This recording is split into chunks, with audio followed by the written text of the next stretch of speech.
नमस्कार विद्यार्थी मित्रांनो, डबल ओ अकॅडमीच्या ई प्लॅटफॉर्म वरती तुमचं स्वागत आहे। तर तुम्ही या व्हिडिओच्या माध्यमातून जाणून घेणार आहात 60 दिवसांमध्ये फार्मसीचा सिलेबस तुम्ही कसा कव्हर करू शकता, जेणेकरून तुमचा फर्स्ट अटेम्प्ट मध्येच तुमचं एक्झाम क्लिअर होईल। चला बघूयात। त्याआधी फार्मसिस्ट किंवा फार्मसी ऑफिसर साठी आपल्या अकॅडमी मध्ये ऑनलाइन बॅचेस अवेलेबल आहेत। त्यामध्ये आपण स्टुडंट्सला देणार आहोत PYQ चे डिटेल अनालिसिस, त्यांचं डिस्कशन्स हे आपण स्टुडंट्सला प्रोव्हाइड करणार आहेत। त्याचबरोबर जे काही टेक्निकल सब्जेक्ट्स आहेत ते प्रॉपरली कव्हर केले जातील। त्याचबरोबर त्या स्टुडंट्सला त्यांचे नोट्स PDF फॉर्मॅट मध्ये दिले जातील। आपण स्टुडंट्सला मॉक टेस्ट ते कसे सॉल्व्ह करायचे आहेत, किती वेळेस तुम्ही किती क्वेश्चन सॉल्व्ह करू शकतात, हे सगळं आपण स्टुडंट्सला सांगणार आहोत। त्याचबरोबर हे लेक्चर्स ऑनलाइन फॉर्मॅट मध्ये होतील आणि स्टुडंट्सला हे डाउनलोड पण करता येतील आणि ते रेकॉर्डेड फॉर्मॅट मध्ये अनलिमिटेड वेळेस पाहू शकतात। जर तुम्हाला या बॅच बद्दल अधिक माहिती हवी असेल तर तुम्ही या नंबरवरती संपर्क करू शकतात आणि अधिक माहिती मिळवू शकता। चला बघूयात। अबाउट फार्मसिस्ट भरती 2026 याच्यामध्ये काय, ही फार्मसीच्या पोस्ट आहेत त्या कोणत्या एक्झाम्स थ्रू निघतात हे बघूयात आपण। स्टेट हेल्थ डिपार्टमेंट्स या पोस्ट साठी एक्झाम्स घेऊ शकते। त्याचबरोबर ESIC किंवा एम्स पण फार्मसीच्या भरती आणू शकतात। रेल्वेज रिक्रुटमेंट बोर्ड पण या एक्झामच्या पोस्ट आणतात, ज्याचे सगळ्यांचे सेपरेट एक्झाम्स असतात आणि त्यांच्यानुसार त्यांच्या एक्झाम्स कंडक्ट केले जातात। एक्झाम टाइप कशी आहे, ऑब्जेक्टिव्ह किंवा MCQs टाइप। जी काय एक्झाम आहे ती मल्टिपल चॉईस क्वेश्चनची असणारे, CBT असणारे, कॉम्प्युटर बेस्ड टेस्ट असणारे, त्याच्यामध्ये एक प्रॉपर टायमिंग मध्ये तुमचे एवढे क्वेश्चन्स झाले पाहिजेत। सिलेबस काय आहे, D फार्मसी आणि B फार्मसी लेवल। जी काय इलिजिबिलिटी बघितली आपण, एक इलिजिबिलिटी लागते प्रत्येक एक्झामला, त्याच्यामध्ये बघताय तुम्ही इलिजिबिलिटी आहे D फार्मसी किंवा B फार्मसी यासाठी। आणि जी काय एक्झामची लेवल आहे, कोणत्या टाइप म्हणजे किती डिफिकल्ट असणार आहे ही एक्झाम, ती असणार आहे मॉडरेट टू हायर लेवल किंवा डिफिकल्ट लेवल। इझी एक्झाम नाहीये, त्यासाठी तुमचा एक स्टँडर्ड बुक्स तुम्ही फॉलो केल्या पाहिजे आणि एक प्रॉपर प्रिपरेशन असणं गरजेचं आहे एक्झाम क्लिअर करण्यासाठी। पुढे पाहताय एक्झाम पॅटर्न ओव्हरव्ह्यू। जे काही एक्झाम आहे ती कशी आहे, ही एक याच्यामध्ये आहेत 100 to 150 क्वेश्चन्स। हे एक्झाम वाइज वॅरी होऊ शकतं, पण एक स्टँडर्ड अमाउंट किती असते, 100 क्वेश्चन्स याच्यामध्ये असणार आहेत। यामधले सब्जेक्ट्स बघा तुम्ही, फार्मास्युटिक्स, फार्मॅकोलॉजी, फार्माकोनॉसी, फार्मास्युटिकल केमिस्ट्री आणि हॉस्पिटल फार्मसी हे कोर सब्जेक्ट आहे फॉर फार्मसी। याचबरोबर जनरल अवेअरनेस, करंट अफेअर्स आणि जनरल ऍप्टिट्यूड किंवा जे काही तुमचं मॅथमॅटिक्स आहे ते सुद्धा याच्यामध्ये इन्क्लुडेड आहे। पण जे फार्मसीचा कोर्स सिलेबस आहे तो हा कव्हर केलाय। याच्यामध्ये एक्झामचा टाइम किती असणार आहे, 90 to 120 मिनिट्स। एक हा एक्झाम टू एक्झाम व्हॅरी होतो, पण 90 ते 120 मिनिट साठी ही एक्झाम होऊ शकते। त्यामध्ये तुम्हाला 100 to 150 प्रश्न सोडवायला लागतात। ठीक आहे, काही एक्झाम्स मध्ये नेगेटिव्ह मार्किंग असते तर काही एक्झाम्स मध्ये नेगेटिव्ह मार्किंग नसते। अकॉर्डिंग टू कोणती एक्झाम आहे, कोण कंडक्ट करते, याच्यानुसार त्यांचा नेगेटिव्ह मार्किंग सिस्टीम पण चेंज होतीये। आणि याच्यामध्ये की रिक्वायरमेंट, याच्यामध्ये तुम्हाला काय गरजेचं आहे, कोणती इम्पॉर्टंट गोष्ट जी तुम्हाला समजली पाहिजे ती आहे अॅक्युरेसी। किती करेक्ट क्वेश्चन तुम्ही सॉल्व्ह करताय आणि किती स्पीडने तुम्ही सॉल्व्ह करताय, हे इम्पॉर्टंट आहे या एक्झाम मध्ये। आता जर 60 डेज मध्ये तुमचा सिलेबस कव्हर करायचा आहे, तर आता 60 डेजला आपण ब्रेकडाऊन करूयात। त्यामध्ये बघताय तुम्ही 40 डेज, 40 दिवसांमध्ये तुमचा सिलेबस कंप्लीट, पूर्ण सिलेबस कंप्लीट केला पाहिजे तुम्ही। जे काही तुमचे शॉर्ट नोट्स असतील, तुमचं already D pharmacy, B pharmacy मध्ये जे काही सिलेबस कव्हर आहे तो तुम्हाला याच्यामध्ये रीड करायचा आहे। पूर्ण सिलेबस तुम्हाला याच्यामध्ये कंप्लीट करायचे आहे। त्याचबरोबर जे काही करंट अफेअर्स तुम्ही रीड करताय ते तुमचे कव्हर झालेले असायला पाहिजे। जे काही ऍप्टिट्यूड आहे, जनरल ऍप्टिट्यूड, ते सुद्धा तुम्ही याच्यामध्ये कव्हर करायचे आहे अलॉंग विथ फार्मसी सब्जेक्ट्स। जे 10 डेज आहे त्याच्यामध्ये तुम्हाला काय करायचंय, रिव्हिजन। जे काही तुम्ही 40 डेज मध्ये स्टडी केलंय ते या 10 डेज मध्ये तुम्हाला रिवाइज करायचंय। आणि 10 डेज साठी तुम्ही काय करणार आहे, मॉक टेस्ट देणार आहेत आणि जे काही PYQs आहेत, प्रिव्हियस इयर क्वेश्चन्स, ते सगळे तुम्ही याच्यामध्ये स्टडी करणारे किंवा अनालाइज करणारे।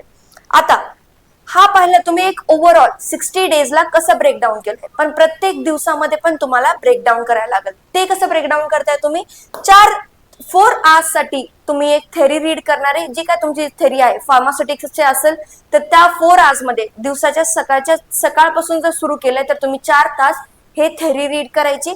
त्यानंतर तुम्ही 2 तासासाठी एमसीक्यू सॉल्व्ह करायचे आणि 1 तासासाठी रिवाइज. जे काही तुम्ही आज सकाळी स्टडी करणार आहे तेच तुम्ही 1 तासासाठी रिव्हिजन करायची त्याची.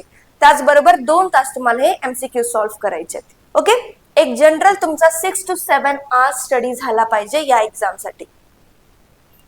पुढे पाहताय सब्जेक्ट वाइज टाइम अलोकेशन. आता सब्जेक्ट वाइज आपण जे काय ओव्हरऑल पाहिलं 60 डेज मध्ये 40 डेज साठी तुम्हाला पूर्ण सिलेबस कव्हर करायचा आहे. पण त्या 40 डेज मध्ये तुम्ही कसं ब्रेकडाऊन करताय बघा एकदा. आता फार्मास्युटिक्स आहे तुम्हाला 10 डेज मध्ये कव्हर करायचं आहे. फार्माकोलॉजी कशामध्ये 10 डेज मध्ये, फार्मास्युटिकल केमिस्ट्री 8 डेज, फार्माकनॉसी 6 डेज आणि हॉस्पिटल अँड क्लिनिकल फार्मसी किती 6 डेज मध्ये कव्हर करायचं आहे. आता याच्यामध्ये पण तुम्हाला हे जाणून घेणं गरजेचं आहे की याच्यामध्ये हाय वेटेज टॉपिक्स कोणते आहेत आणि हाय वेटेज टॉपिक्स काढण्यासाठी तुम्हाला पहिलं पीवायक्यूज बघणं गरजेचं आहे. त्या पीवायक्यूज मधून कोणत्या टॉपिकला किती वेटेज येत आहे, त्याच्यामध्ये कोणती फ्रिक्वेन्सी आहे. जर तुमच्याकडे तुम्हाला असं वाटत असेल की तुमचे या टॉपिक मधले म्हणजे चुकतायत प्रश्न, त्याच्या शॉर्ट नोट्स रिव्हिजन करण्यासाठी तुम्हाला बनवायला गरजेचे आहेत. आता फ्रिक्वेंटली आस्क्ड क्वेश्चन, आता याच्यामध्ये बघा की कोणत्या एरियामध्ये जास्त क्वेश्चन्स येत आहे, कशाला जास्त वेटेज दिलं जात आहे आणि याच्यामध्ये ड्रग क्लासिफिकेशन काय आहेत, कॅल्क्युलेशनचे कोणते क्वेश्चन्स आहेत, याच्या शॉर्ट नोट्स आणि याला मल्टिपल रिव्हिजन साठी तुम्हाला पार्ट ठेवायचा आहे. ओके, तर हे तुम्ही एक जनरल 40 डेजचे एक क्लासिफिकेशन पाहिलं किंवा त्याचं फर्दर ब्रेकडाऊन पाहिलंय.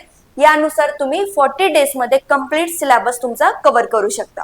ओके, पुढे पाहताय डेली रुटीन. तुमचा डेली रुटीन कसं असायला पाहिजे. जर तुम्हाला 60 डेज मध्ये सिलेबस कव्हर करायचा आहे, याच्यामध्ये हार्डवर्क पेक्षा रोज कन्सिस्टंटली तुम्ही अभ्यास करणं गरजेचं आहे.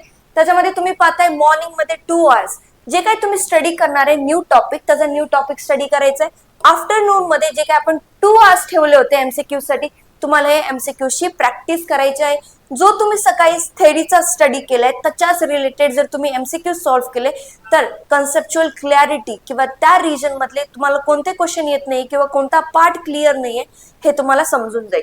ओके, मग तुम्ही इव्हनिंग मध्ये काय करणार आहे, नोट्स आणि रिव्हिजन. जे शॉर्ट नोट्स बनवले एकदा रिवाइज करा आणि नाईट मध्ये एक तासासाठी पीवायक्यूज अनालाइज करा. ओके, याच्यामध्ये काही गरजेचं आहे शॉर्ट नोट्स बनवणं, फ्लॅश कार्ड्स आणि फॉर्म्युला शीट्स या गोष्टी बनवणं गरजेचं आहे, जेणेकरून 40 डेज मध्ये सिलेबस जरी कव्हर झाला, रिव्हिजनच्या वेळेस तुमचे हार्ड टॉपिक्स एकदम शॉर्ट मध्ये रिवाइज होतील. ओके, फर्दर पार्ट मध्ये बघताय बेस स्टडी रिसोर्सेस. जर तुमच्याकडे ऑलरेडी तुमच्या बी फार्मसी आणि डी फार्मसीच्या नोट्स असतील, त्याचा सिलेबस प्रॉपरली कव्हर केलेला असेल तर काही प्रॉब्लेम नाही. पण इथे मी काही स्टँडर्ड रेफरन्स बुक्स हे केलेत अँड लिस्ट केले ज्या तुम्ही रेफर करू शकता. जर तुम्ही फर्स्ट टाइम या एक्झामचं प्रिपरेशन करत असाल आणि तुमच्याकडे स्टँडर्ड रिसोर्सेस नसतील तर तुम्ही हे बुक्स यूज करू शकता. ओके, फार्मास्युटिक्स साठी काय RM मेहता याचं बुक तुम्ही रेफर करू शकता जर तुमच्याकडे नोट्स नसतील आणि तुम्ही फर्स्ट टाइम करत असाल तर. फार्माकोलॉजीसाठी KD त्रिपाठी, फार्माकोग्नोसीसाठी काय CK कोकाटे. ओके, फार्मा केमिस्ट्रीसाठी काय चितवळ आणि आनंदचं बुक तुम्ही रेफर करू शकता आणि हॉस्पिटल फार्मसीसाठी CJ कार्टर. ओके, हे काही स्टँडर्ड रेफरन्सेस होते, रिसोर्सेस होते, ते तुम्ही यूज करू शकता. पुढे बघूया इम्पॉर्टन्स ऑफ पीवायक्यूज. जर मी तुम्हाला एका याच्यामध्ये सांगितलंय की पीवायक्यूज कसे स्टडी करायचे, त्याचे इम्पॉर्टन्स काय आहे, हे तुम्हाला एक ओव्हरऑल आयडिया देतात की कोणता इम्पॉर्टंट टॉपिक आहे, किती लेवल म्हणजे किती हार्ड लेवल आहे टू मॉडरेट लेवल आहे, कोणत्या रिजन्स मध्ये जास्त क्वेश्चन्स येत आहे, हे जाणून घेण्यासाठी तुम्हाला पीवायक्यू स्टडी करणं खूप जास्त इम्पॉर्टंट आहे. आणि तुम्ही पीवायक्यूजला जर इग्नोर केलं तर तुमचे सिलेक्शनचे चान्सेस कमी होतात. म्हणून जसं तुम्ही स्टडी कव्हर करताय, तुमचा सिलेबस कव्हर करताय, त्याचबरोबर तुमचे पीवायक्यूज कव्हर होणं जास्त गरजेचं आहे. ओके, मिनिमम तुम्ही 100 MCQ सॉल्व्ह करायचे डेली. मॉक टेस्ट मध्ये तुम्ही जे काही मॉक टेस्ट देणार आहे ते 3 दिवसामध्ये तुम्हाला एक तरी मॉक टेस्ट देणे गरजेचे. कारण की जेवढी तुम्ही जास्त प्रॅक्टिस करणार आहे तेवढं जास्त तुमचा कॉन्फिडन्स बिल्डअप होणार आहे, तुम्हाला एक्झाम प्रेशर कमी फील होईल आणि तुम्ही बेटर परफॉर्म करू शकाल, जे जास्त इम्पॉर्टंट आहे हे एक्झाम क्लिअर करायला. तुमचं कितीही प्रिपरेशन झालेलं असेल आणि तुम्ही कॉन्फिडेंट नसाल तर एक्झाम क्लिअरन्सचे चान्सेस कमी होतात. म्हणून कॉन्फिडन्स वाढवण्यासाठी तुम्हाला हे एमसीक्यू जास्तीत जास्त सॉल्व्ह करणं गरजेचं आहे, पीवायक्यूज प्रॉपरली स्टडी करणं गरजेचं आहे. ओके, तर या गोष्टींना तुम्ही इग्नोर नका करू. सक्सेस फॉर्म्युला एकच आहे, जे काही तुमचा सिलेबस आहे तुम्ही त्याला प्रॉपरली एक टाइम टेबल बनवा. 60 डेजचा काय टाइम टेबल असणार आहे, तुम्ही कसं ब्रेकडाऊन करणार आहे हे जास्त गरजेचं आहे. बी consistent rather than just doing hard work. फक्त एका दिवसामध्ये तुम्ही 12 तास अभ्यास करणं, पुढचे 4 दिवस सुट्ट्या करणं हे बरोबर नाही. तुम्हाला डेली एक 6 आवर्स स्टडी करणं गरजेचं आहे, जेणेकरून तुम्ही फ्लो मध्ये राहाल आणि तुम्हाला याची हेल्प होईल. ठीक आहे, रिवाइज डेली, प्रत्येक दिवशी तुम्ही रिवाइज करा. किमान 1 तासासाठी तुम्ही रिव्हिजन करू शकतात, पण डेली बेसिसवरती जर रिव्हिजन केली तुम्ही तर गोष्टी विसरण्याच्या कमी चान्सेस होतात आणि तुमच्याकडे जास्त गोष्टी रिटेन राहतील. ठीक आहे, प्रॅक्टिस एमसीक्यूज रोज प्रॅक्टिस करायची. आणि का करायची हे मी तुम्हाला सांगितले, म्हणून प्रॅक्टिस करणं गरजेचं आहे. आणि स्टे हेल्दी अँड कॉन्फिडेंट. हेल्थकडे तुम्ही म्हणजे हेल्थला अवॉइड नाही केलं पाहिजे आणि कॉन्फिडेंट राहणं जास्त गरजेचं आहे. तर आपल्या अकॅडमीमध्ये याच्या बॅचेस आपण सुरू केलेल्या आहेत. आपण स्टुडंट्सला प्रत्येक गोष्ट 1-to-1 गायडन्स देतोय. त्यांना त्यांचा सिलेबस कंप्लीट करण्यासाठी, मॉक टेस्ट सॉल्व्ह करण्यासाठी आपण त्यांना मदत करत आहोत. जर तुम्ही या एक्झामचं प्रिपरेशन करत असाल तर ही तुमच्यासाठी एक चांगली अपॉर्च्युनिटी आहे की तुम्ही तुमचं एक्झामचं प्रिपरेशन प्रॉपर वे मध्ये करू शकता. ओके, जर तुम्ही अजून या चॅनलला सबस्क्राईब नसेल केलं तर सबस्क्राईब करा. व्हिडिओ आवडला असेल तर लाईक करा. थँक्यू.